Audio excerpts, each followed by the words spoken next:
On a l'habitude de le voir en extérieur, dans la rue. Mais depuis quelques années, le street art squatte aussi en intérieur. Exemple, l'artiste André. Ses graffitis, on les a tous vus dans les rues de Paris, et même un peu partout dans le monde.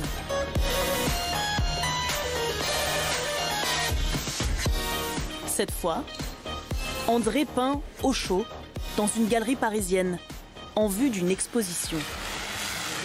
On fait disparaître une sorte de ciel étoilé. Parce que je le fais souvent la nuit, donc c'est toujours sous un ciel étoilé, mais non, disons que là, tout d'un coup, j'ai du temps pour peindre. Quand je le fais ou quand je le faisais dans les rues, j'étais plutôt pressé.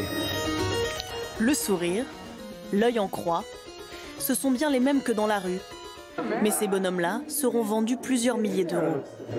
Il y a la signature, il y a le monsieur A, il y a la trace de toutes ces années que j'ai passées à peindre dans les rues. J'achète la signature avec l'histoire qui va avec. Et l'idée du graffiti, c'est que ça peut aller sur tous les supports. Autant sur un mur que sur une toile, un papier, un petit badge, un t-shirt. L'idée, c'est qu'il se balade sur les différents supports de notre monde.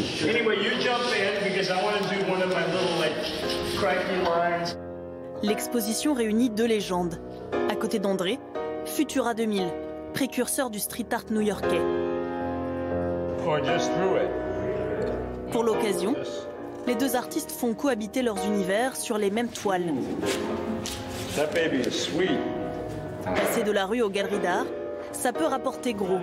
Mais pour Futura 2000, ce n'est pas ce qui compte. Ce qui m'excite en fait, c'est de voir ma signature. Ok, on me paye, super. Mais l'argent, je le dépense avec mes amis, dans les restos, le voyage, les marques. Mais le plus important, c'est mon nom. Parce que les gens vont dire « Oh waouh, regarde, j'adore cette couleur, cet endroit-là. »